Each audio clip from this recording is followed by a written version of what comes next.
los versículos 23 al 30. Palabra de Dios en esta mañana, Ezequiel 22, versos 23 al 30. Vamos a leer como es costumbre de la Nueva Versión Internacional, para que usted tenga otra perspectiva si usa la Reina Valera. Dice así la palabra de Dios. El Señor me dirigió la palabra: hijo de hombre, dile a Israel, tú eres una tierra que no ha sido purificada ni mojada por la lluvia en el día de la ira. Como leones rugientes que despedazan a la presa, hay una conspiración de profetas que devoran a la gente, que se apoderan de las riquezas y de los objetos de valor, y que aumentan el número de viudas. Sus sacerdotes violan mi ley y profanan mis objetos sagrados. Ellos no hacen distinción entre lo sagrado y lo profano, ni enseñan a otros la diferencia entre lo puro y lo impuro. Tampoco le prestan atención a los sábados, y he sido profanado entre ellos. Los jefes de la ciudad son como lobos que desgarran a su presa. Siempre están listos para derramar sangre y destruir vidas con tal de lograr ganancias injustas.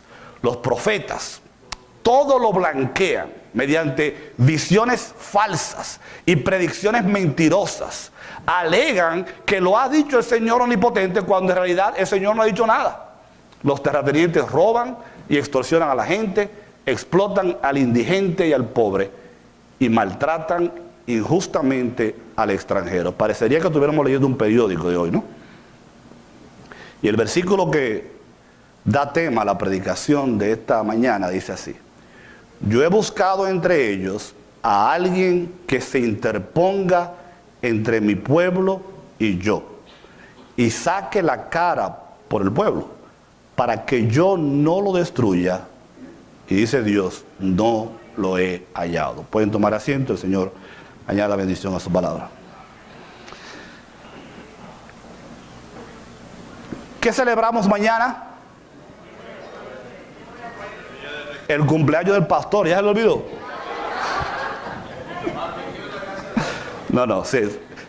El pastor cumpleaños mañana, pero celebramos Memorial Day. Y Memorial Day, o el día de recordación, es precisamente eso, un día para recordar.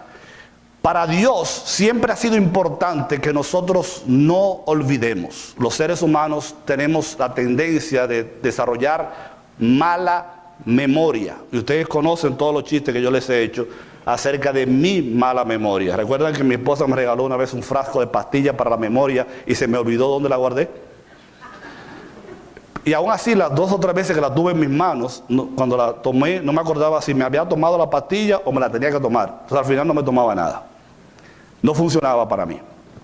Los seres humanos tenemos la tendencia de olvidarnos de los favores y de las cosas que Dios ha hecho por nosotros. Por eso es bueno que en este país tengamos el día de Memorial Day, para no olvidar el sacrificio que aquellos hombres y mujeres han hecho para darnos a nosotros las libertades y los beneficios que disfrutamos en el día de hoy. Por eso es que es bueno que en los Estados Unidos tengamos un día de acción de gracias, de Thanksgiving, para por lo menos una vez al año detenernos, reflexionar, contar nuestras bendiciones y darle gracias a Dios por todo lo que Él ha hecho por nosotros. Memorial Day, Thanksgiving y otras celebraciones deberían ser todos los días, sobre todo para el creyente, porque todos los días de nuestra vida nosotros deberíamos recordar los favores de los cuales hemos sido recipientes.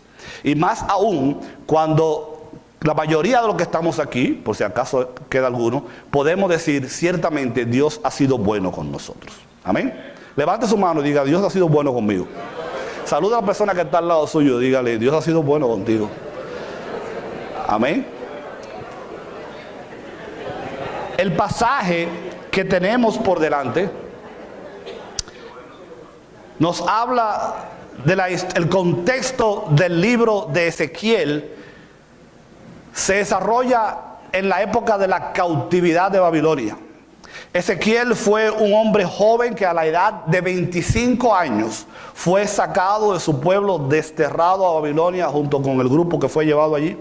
5 años de su vida lo pasó en desacierto, en sufrimiento, sin saber qué era lo que Dios se prestaba a hacer, y a la edad de 30 años fue llamado como profeta de Dios a predicar a una nación que se encontraba en las condiciones morales y espirituales que acabamos de leer en el libro de Ezequiel. Una nación corrompida, una nación apartada de Dios, una nación envuelta en el abuso, envuelta en las prácticas mundanas, una nación que tenía por delante cualquier cosa, cualquier objetivo, menos hacer la voluntad de Dios. Y es en medio de ese pueblo, en medio de esa situación difícil, que Dios llama a este hombre. Y cuando usted lee el libro de Ezequiel, y yo le exhorto que lo lea, usted ve que él no solamente, Ezequiel fue un profeta diferente. Él no solamente predicó verbalmente la palabra de Dios, él usó métodos innovadores, usó el arte y los dibujos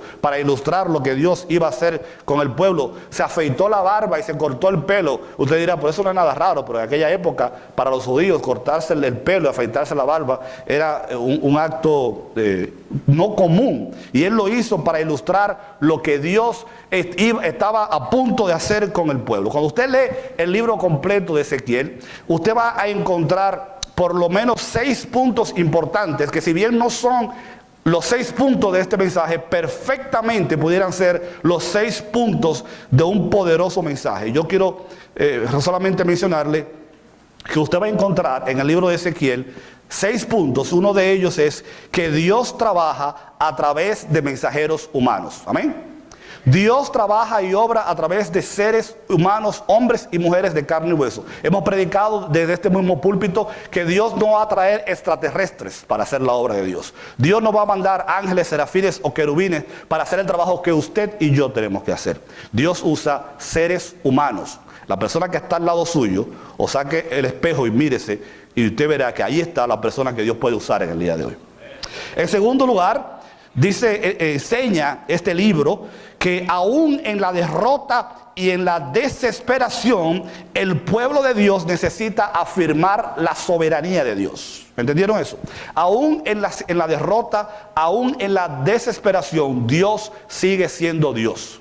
Dios sigue siendo fiel. Dios sigue estando sentado en su trono. Dios sigue siendo el Dios todopoderoso, el que es el mismo ayer, hoy y por los siglos. Y Dios sigue siendo soberano.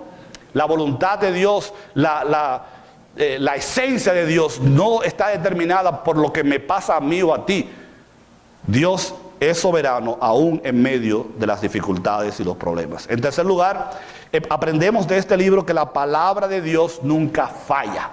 Amén.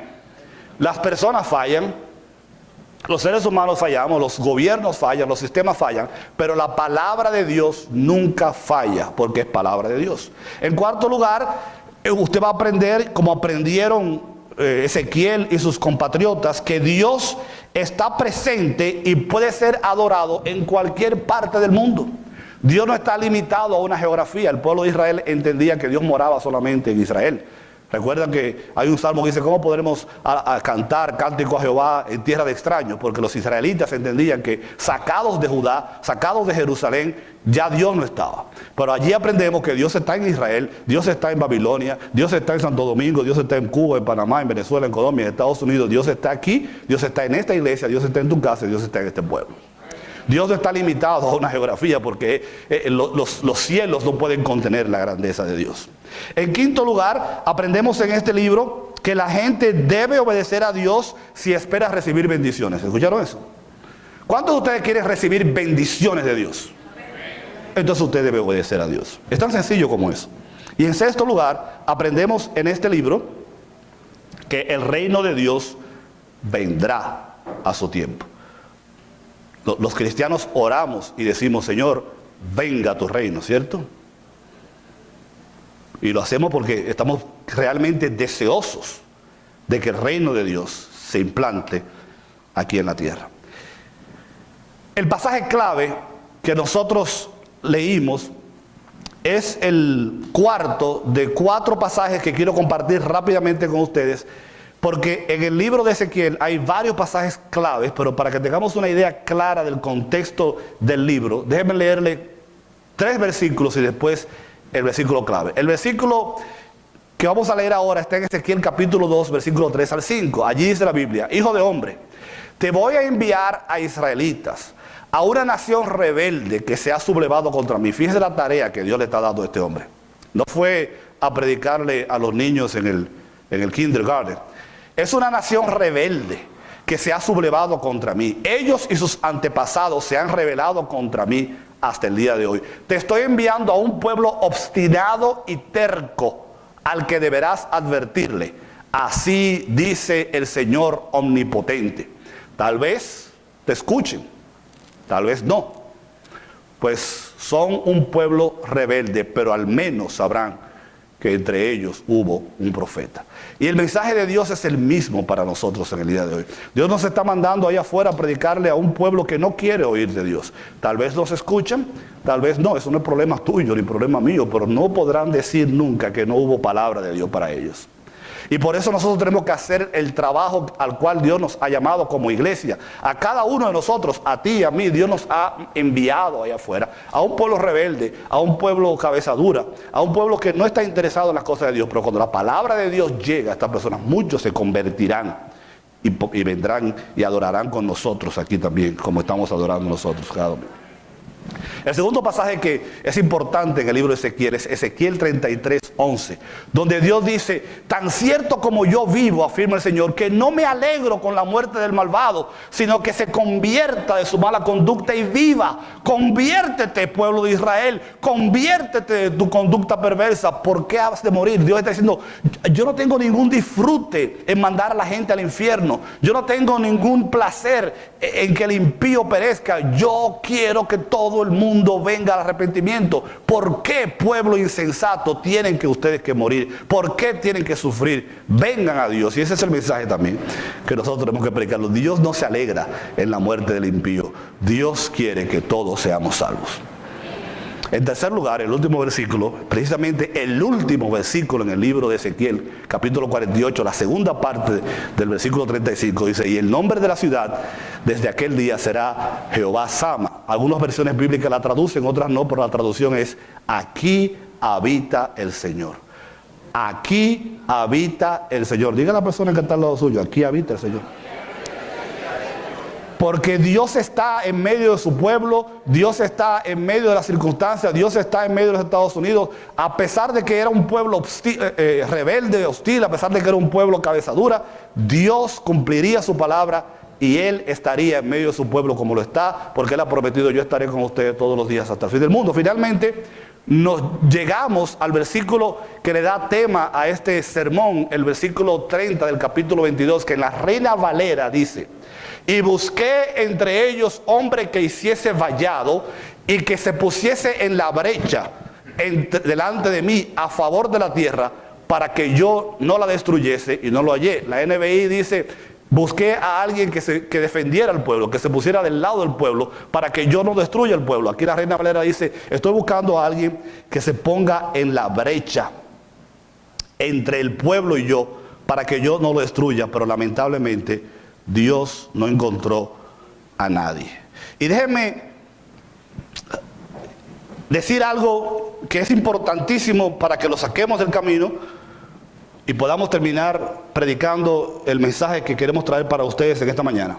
Lo más importante de ese versículo, la interpretación más adecuada de este pasaje, es que él, como la mayoría o todos los libros del Antiguo Testamento, apuntan hacia Cristo. Y este pasaje está diciendo que si humanamente es cierto que Dios no iba a encontrar a nadie que se pusiera en la brecha, que Dios no iba a encontrar a nadie que se pusiera a favor del pueblo, que Dios no iba a encontrar a nadie que pudiera ser el intermediario que Él necesitaba para poder beneficiar al pueblo, Jesucristo vendría a cumplir ese papel. Y es Jesucristo el hombre que se va a poner en la brecha. Es Jesucristo el que va a venir y se va a poner a favor del pueblo. Es Jesucristo quien va a ser el puente entre Dios y nosotros, y va a cubrir ese abismo, esa separación extraordinaria que había, donde nosotros no teníamos acceso a Dios, pero por Cristo ahora tenemos acceso a Dios. Y el pueblo y el mundo va a entender que si hay una respuesta, si hay una esperanza, si hay algo que se puede hacer, si hay una salida a toda esta situación, es Gracias a que Cristo murió en la cruz por nosotros y cerró la brecha que había entre Dios y nosotros. Y ahora tenemos acceso al Padre. Eso es lo más importante de ese pasaje. Pero humanamente hablando, Dios dice, estoy buscando a alguien que se interponga entre mí y el pueblo. Estoy buscando a alguien que cubra la brecha y no lo encuentro. Y como ustedes saben que a mí me encantan las películas de cine. Hay una película que se llama Troy, que es bastante violenta, by the way. Hay que tener mucho cuidado. Donde al principio de la película, Brad Pitt, ¿verdad? El buen mocito, el sueño de todas las mujeres, que hace el papel de Aquiles en la película, el famoso personaje mitológico griego Aquiles. Él sale cuando los dos ejércitos se enfrentan y dicen los reyes, vamos a poner un hombre de este lado y un hombre de este lado, y el que gane la batalla es... ¿verdad? ¿Te acuerdan de la película? Y cuando Aquiles... Bueno, fíjate, ahí está la... Vamos a ver un clip de la película. Editamos la parte violenta.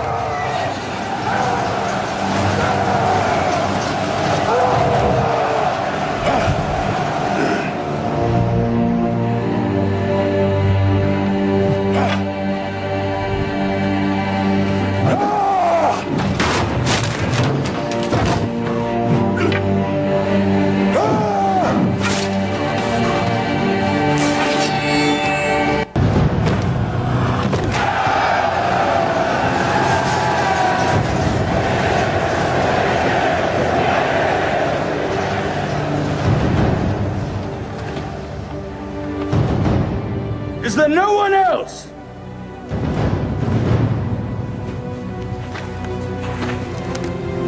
Is there no one else?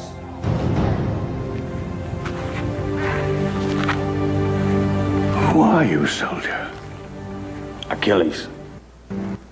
Is there no one else? Él se pregunta y dice, es que no hay nadie que se atreva a dar un paso al frente y defender al pueblo. Y por supuesto, ni que fueran brutos ellos, ¿verdad?, para pelear con Aquiles.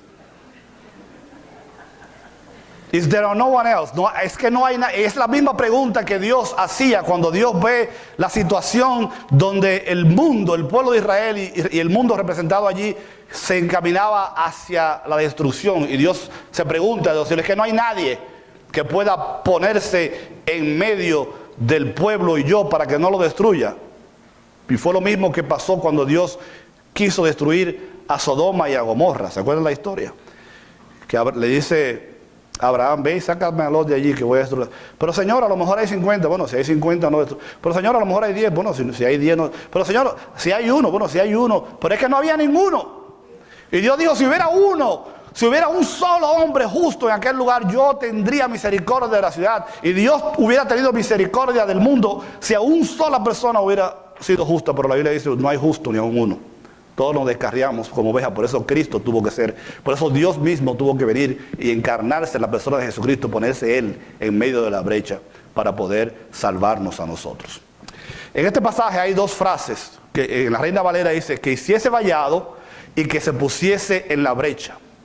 Dos palabras que en el hebreo se encuentran repetidas en varios versículos que quisiéramos señalar en esta mañana. Pero antes de esto, cuando encontramos el libro de Ezequiel, estamos viendo ya a un pueblo que pasó por una etapa donde Dios los sacó con mano poderosa de Egipto, los llevó a través del desierto con señales y prodigios, los alimentó con pan del cielo y luego con toda la carne que quisieron, los llevó a la tierra que brotaba leche y miel, a la tierra prometida, pero el pueblo se apartó de Dios y Dios tuvo que traer juicio sobre ellos, y ahora encontramos a una nación desterrada en tierra extraña. Y en este pasaje que estamos considerando, Dios usa las mismas expresiones que usa en versículos, por ejemplo, como en Ezequiel 13:5, donde dice la Reina Valera, no ha ocupado su lugar en las brechas, ni ha reparado los muros del pueblo de Israel, para que en el día del Señor se mantenga firme en la batalla. Otra vez Dios está usando la misma palabra, de pared a pared, wall to wall. Dios está hablando de que había una ruina y que esa ruina debía ser reconstruida. En Amós 9:11 dice, aquel día levantaré la choza caída de David, repararé sus grietas, restauraré sus ruinas y las reconstruiré tal como en los días pasados. El juego de palabras en hebreo ahí también es el mismo. Dios está hablando de muros, está hablando de brecha, está hablando de destrucción, está hablando de una condición que necesita ser reparada. Y es por eso que cuando llegamos a Ezequiel 22:30 encontramos las mismas palabras en hebreo, donde Dios dice: aquí hay una situación difícil, hay algo que está roto, hay algo que está maltrecho, hay algo que está deteriorado, que necesita ser reparado, pero hay alguien tiene que ser usado por mí para llevar a cabo ese trabajo. Por eso hemos titulado el mensaje de la mañana de hoy: Dios sigue buscando héroes. Porque si bien es loable, plausible el saber que hombres y mujeres dieron su vida por esta nación, si bien es extraordinario y apreciamos de corazón, y no debemos olvidar nunca que hombres y mujeres derramaron su sangre, dieron sus vidas para que nosotros podamos disfrutar de las libertades que experimentamos en este país, el sacrificio más grande lo hizo Jesucristo por nosotros. El sacrificio más extraordinario lo hizo Cristo, que al morir por nosotros en la cruz nos compró la verdadera libertad. Porque yo le voy a decir algo a ustedes: este país es maravilloso, este país es extraordinario, este es uno de los mejores países del mundo, pero no, el sistema de este país no es perfecto. Y cuando uno viaja y conoce otras realidades, y no quiero, ¿verdad?, decir que Dubái es mejor, que los Emiratos Árabes son mejores que Estados Unidos, pero en Dubái no hay crimen, no hay pobreza. Hay una serie de cosas que usted y yo no estamos de acuerdo, sobre todo porque es un país musulmán. Pero hay una serie de prácticas y procedimientos y políticas que muchos países del mundo lo envidiarían y quisieran ponerlo en práctica. Pero en Cristo nosotros encontramos la verdadera y perfecta libertad. En Cristo nosotros hemos encontrado que Él hizo y se sacrificó para darnos a nosotros aquello que no tiene recompensa aquí en la tierra. Porque usted puede vivir hoy en los Estados Unidos, mañana puede vivir en otro lugar, pero solamente aquellos que han sido comprados por la sangre preciosa de Jesucristo y cuyos pecados han sido perdonados, vivirán eternamente en el reino de los cielos, en la nación que Dios ha preparado para sus hijos. Entonces, cuando Dios pregunta, es que no hay nadie, es que algunos autores dicen que probablemente este pasaje está refiriéndose de manera plural al liderazgo de Israel en aquella época, a los sacerdotes que no estaban haciendo su trabajo, o tal vez al mismo Ezequiel. Pero la mayoría de los autores estudiosos del Antiguo Testamento entienden que la composición gramatical del pasaje sugiere que Dios está pidiendo una persona. Y usted dirá: bueno, ¿y qué puede una persona hacer? ¿Qué diferencia puede una sola persona hacer? La historia está llena de ejemplos donde una persona hizo la diferencia.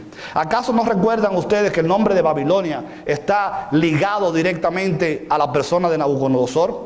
¿No recordamos nosotros que la grandeza de Babilonia, de Persia, está ligada solamente a un hombre, la persona de Ciro? ¿No recordamos nosotros que los griegos, la civilización griega, la filosofía griega y todos los aportes que el mundo recibió de aquel gran imperio se debe prácticamente a un solo hombre, Alejandro el Grande? Roma debió su gloria a los Césares. ¿Qué hubiera sido de Inglaterra si no hubiera sido por hombres como Gladstone o Churchill? ¿Qué hubiera sido de los Estados Unidos de América si no hubiera sido por un hombre como Washington o Lincoln? ¿Qué el estado de Texas no hubiera sido lo que es si no hubiera sido por Sam Houston? La iglesia luterana no existiría en el día de hoy, ni existiría la Reforma, ni existiría probablemente las iglesias evangélicas, y a lo mejor ni usted ni yo estuviéramos aquí si no hubiera sido por una persona, Martín Lutero. La iglesia presbiteriana no existiría si no hubiera sido por John Calvin, Juan Calvino y John Knox. Los metodistas no existieran si no hubiera sido por una persona, por John Wesley. Y los bautistas del sur, que son la denominación evangélica más grande de los Estados Unidos, no existieran si no hubiera sido por hombres como Charles Hudson, Spurgeon y George Truett. Una sola persona puede hacer la diferencia. Y Dios nos enseña en el día de hoy que Él nos ha dado un legado. Dios se ha dicho: yo quiero darles a ustedes el ejemplo de lo que puede suceder cuando una persona decide ponerse en la brecha. Cuando una persona decide dar la cara por el pueblo. Cuando una persona decide meterse a ser el intercesor que Dios necesita para que el mundo y el pueblo escuche el mensaje que Dios tiene. No eres tú que va a hacer la diferencia, pero Dios puede hacer grandes cosas y maravillas a través de la vida tuya y de la vida mía. Y la persona que está sentada al lado tuyo, mírala bien, Que a lo mejor es buen mozo, a lo mejor no, a lo mejor es flaco, a lo mejor no, a lo mejor tiene dinero, a lo mejor no, pero eso no importa. Lo importante es si es una persona cuya vida está consagrada a Cristo Jesús. Y si es una persona cuya vida está consagrada a Cristo Jesús y el Espíritu Santo mora en ella, Dios puede hacer grandes y maravillosas cosas a través de la vida de esa persona, a través de la vida tuya. Imagínate que toda esta iglesia, no uno, pero que toda esta iglesia fuera encendida con la chispa del poder del Espíritu Santo y cada uno de nosotros dijéramos, cuenta con nosotros, Señor. ¿Te has visto los anuncios que dice, tío Sam is looking for you? ¿Cómo que dicen los letreros? Uncle Sam wants you. Bueno, Dios está llamándote también a ti en el día de hoy.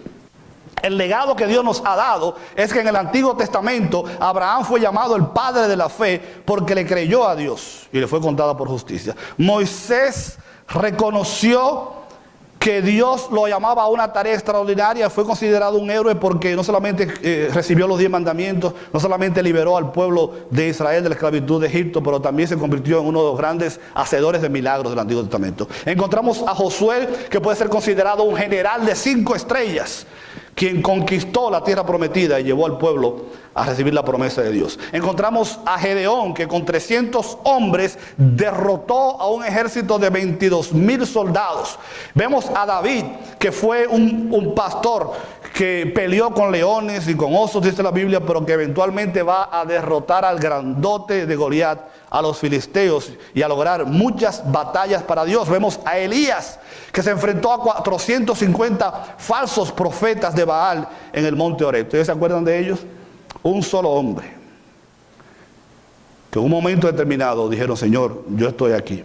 En el Nuevo Testamento encontramos a Pablo predicándole a gobernadores, a personas importantes, a Felipe, el gran evangelista que fue a la ciudad de Samaria, a Juan, que fue el último de los apóstoles que murió y desterrado en la isla de Patmos, escribió el libro de Apocalipsis, entre otros.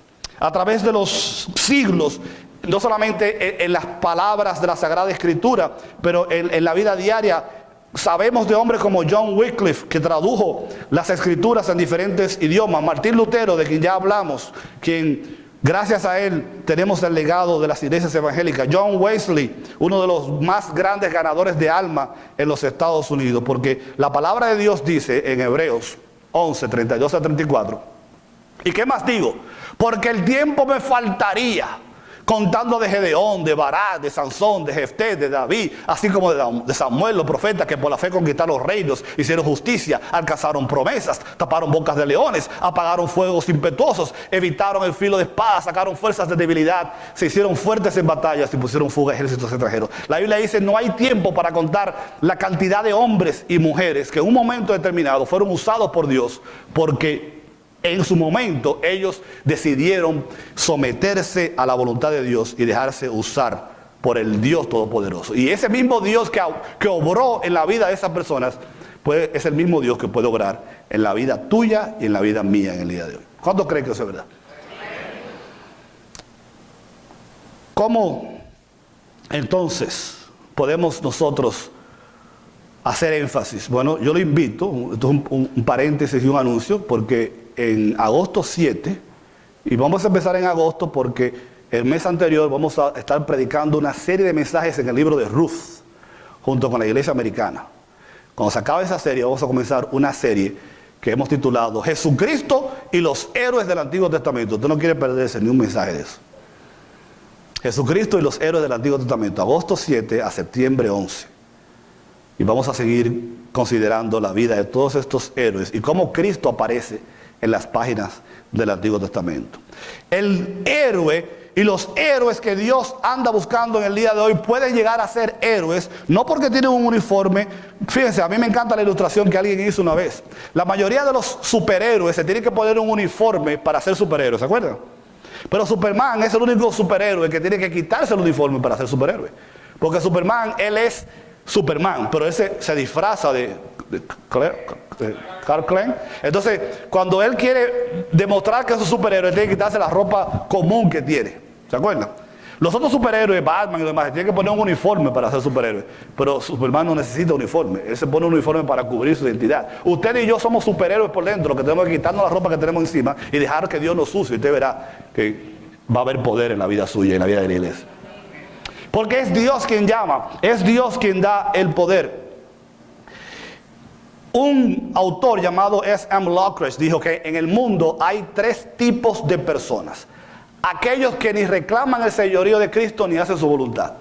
Aquellos que reclaman el señorío de Cristo pero no hacen la voluntad de Dios. Y aquellos que reclaman el señorío de Cristo y hacen la voluntad de Dios. ¿Entendieron? El mundo, la iglesia de hoy necesita del tercero. Aquellos que reclaman el señorío de Cristo y se someten a hacer la voluntad de Dios. Porque es allí cuando los verdaderos héroes nacen. Eliseo, en la Biblia, Elías entrenó a Eliseo, pero Eliseo llegó a ser su propio hombre, porque Dios no se está llamando a nosotros a copiar lo que otros hicieron. Moisés entrenó a Josué, pero Moisés sacó al pueblo de Israel y Josué entró al pueblo de Israel en la tierra prometida. Pablo entrenó a Timoteo. Pablo predicó a grandes reyes y a grandes hombres. Timoteo predicó a la gente común. Pedro era un hombre que predicaba en grandes asambleas, en lugares públicos, pero Apolo era uno que predicaba metodológicamente, tranquilamente, tras bastidores. Cada uno de nosotros tiene dones, talentos, personalidad, un DNA diferente. Nosotros no estamos llamados a imitar lo que otro hizo. Nosotros tenemos que averiguar qué Dios quiere hacer con nosotros, en nuestra propia vida, en nuestra propia realidad, con nuestra propia familia, con nuestra propia iglesia, y llevar a cabo la obra que Dios quiere hacer a través de nosotros, en el contexto que Dios lo quiere hacer. Cuando la Madre Teresa, a alguien le preguntó una vez, ¿qué podemos nosotros hacer para imitar lo que usted está haciendo? Y dijo, búsquese usted su propia Calcuta. ¿Recuerda que ella trabajó en Calcuta? Usted no tiene que ir a la India ni a la China a hacer lo que la Madre Teresa hizo.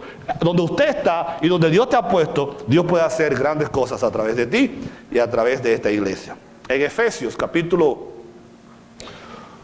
1, versículos 11 al 12, dice la Biblia, en Cristo también fuimos hechos herederos, pues fuimos predestinados según el plan de aquel que hace todas las cosas conforme al designio de su voluntad, a fin de que nosotros que ya hemos puesto nuestra esperanza en Cristo, seamos para alabanza de la gloria de Dios. Cada uno de nosotros que hemos puesto nuestra esperanza en Cristo, podemos constituirnos en alabanza para la gloria de Dios. ¿Qué hace entonces que un héroe triunfe? ¿Por qué triunfan los soldados norteamericanos? ¿Por qué han triunfado los héroes en la antigüedad? ¿Por qué? ¿Cómo puede triunfar un héroe en el día de hoy? Porque Dios es quien da la batalla. Dios es quien garantiza la victoria. Es Dios quien garantiza la victoria. ¿Saben ustedes que los héroes que aparecen en la Biblia llegaron a ser grandes no por sus propias habilidades, no por lo que ellos estudiaron, no por lo que ellos sabían, sino porque siguieron las instrucciones que Dios le dio? Dios le dijo a Moisés, usa una vara, y con esa vara Moisés hizo grandes cosas. Dios le dijo a Eliseo que usara un manto, y Dios hizo grandes cosas con eso. Y hay un personaje en la Biblia, Sangar, yo sé que la mayoría de ustedes ni se acuerda de él. En Jueces capítulo 3, 31, dice, el sucesor de Ahod fue Sangar, hijo de Anat, quien derrotó a 600 filisteos con una vara de arrear bueyes. También él liberó a Israel. O sea, Dios a David le dijo, David, usa un tirapiedra, un slingshot, y eso fue lo que él usó. Dios usa diferentes métodos, diferentes cosas con diferentes personas. Y Dios lo que tiene que preguntarte es, ¿qué tengo yo que Dios puede usar? ¿Qué talento, qué don tengo yo que Dios puede usar? Porque Dios es el que garantiza la victoria. Y porque es Dios el que garantiza la victoria, es que nosotros podemos salir al mundo, ponernos en la brecha, decir, Dios, aquí estoy yo, porque sabemos que en los resultados de la batalla no dependen de nosotros, sino de aquel que nos llamó. Cuando David salió a pelear con Goliat, hay una frase famosa, dice, tú vienes a mí con palo y con piedra, yo vengo a ti en el nombre de Jehová de los ejércitos, a quien tú has desafiado. Y cuando tú y yo salimos ahí afuera, y cuando tú y yo vivimos la vida cristiana, y cuando tú y yo hacemos el trabajo diciéndole al mundo, y diciéndole a las circunstancias, y diciéndole al diablo, nosotros venimos en el nombre de Jehová de los ejércitos, la victoria está segura. Porque no son los recursos tuyos ni los recursos míos. Quiero terminar señalando que en la historia secular hay varios acontecimientos donde cuando una persona decidió dejarse usar por Dios o interceder por su pueblo, grandes cosas sucedieron. Hay un héroe en el siglo VI antes de Cristo, en el Imperio Romano, Heródoto, que dice que cuando los enemigos de Roma estaban a punto de cruzar el río Tíber para conquistar a Roma, siglo VI antes de Cristo, a este hombre le pidieron que se parara enfrente del puente y distraer y evitar o retener lo más que pudiera al enemigo en lo que los romanos destruían el puente para que el enemigo no cruzara. Y así lo hizo, él se paró en medio del puente, detuvo al enemigo por el tiempo suficiente para que los romanos destruyeran el puente y el enemigo no pudiera cruzar a conquistar Roma. Y ese hombre pasó a la historia, que hasta poemas se han escrito a favor de él, porque una persona estuvo dispuesta a interceder por el pueblo. Estamos tú y yo dispuestos a pararnos frente a la brecha. Estamos tú y yo dispuestos a dar la cara, como dice la NBI, por el pueblo. Estamos tú y yo dispuestos a ser ese hombre que Dios está preguntando, ¿quién irá por nosotros? Como le preguntó a Isaías. Isaías dijo, Señor, heme aquí, envíame a mí. Si tú eres una de esas personas, ponte de pie y vamos a orar.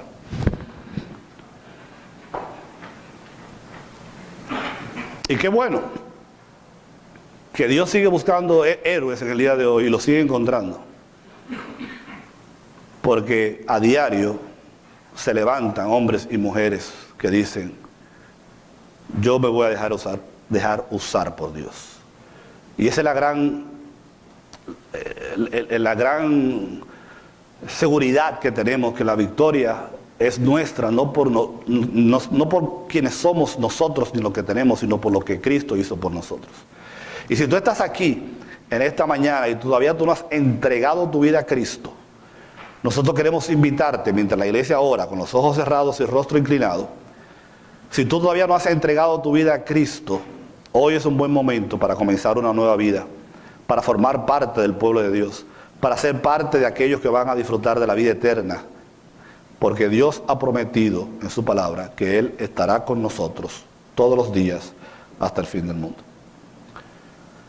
Y si tú quieres en la mañana de hoy decirle a Dios, Señor, yo me entrego a ti, yo quiero que tú entres en mi vida, me perdones, me des salvación y vida eterna. Yo quiero que tú repitas ahí donde tú estás esta palabra, esta oración. Señor Jesús, entra en mi vida en el día de hoy. Perdona mis pecados. Yo me entrego a ti. Yo reconozco que Cristo murió en la cruz para salvarme y darme vida eterna. Recíbeme en el día de hoy como tu hijo o tu hijo. En el nombre de Jesús. Y si tú has hecho esa oración hoy por primera vez en tu vida, levanta tu mano. Yo solamente quiero orar por ti. Si tú has tomado la decisión de entregar tu vida a Cristo, y levanta tu mano para yo orar por ti. Solamente queremos orar por ti. ¿Habrá alguien que dice, yo doy el paso de comenzar una nueva vida en Cristo hoy? ¿Habrá alguna persona que lo quiera hacer? La mayoría de los que estamos aquí lo hemos hecho ya. Pero si tú no lo has hecho, hoy es un buen día para comenzar una nueva vida en Cristo Jesús. ¿Alguien levanta su mano y dice, yo me entrego a Cristo por primera vez? Vamos a terminar diciendo, Padre, bendito sea tu nombre. Gracias, oh Dios, porque la brecha fue cerrada, porque Cristo murió por nosotros. Gracias porque cada día tú levantas hombres y mujeres que hacen la diferencia y que continuarán llevando hacia adelante el reino tuyo aquí en la tierra. Bendito seas, Padre. Bendice esta congregación, continúa bendiciendo, usando a cada uno de los miembros de esta iglesia, a cada familia. Sigue proveyendo, Señor, sigue trabajando, sigue obrando en nuestro favor, porque sabemos que la victoria ya ha sido obtenida, porque ya el libro ha sido escrito, la historia ha sido completada y nosotros como iglesia salimos vencedores. Padre, gracias por tu palabra, la cual habla a nuestras vidas. Ponemos delante de ti a cada uno de los que hemos participado de este servicio, que van a sus casas ahora, a los que llegan para el segundo. Y cada día de nuestra vida, a ti y solo a ti, damos la honra y la gloria en el nombre de Jesús. Amén. Pueden tomar asiento, mis queridos.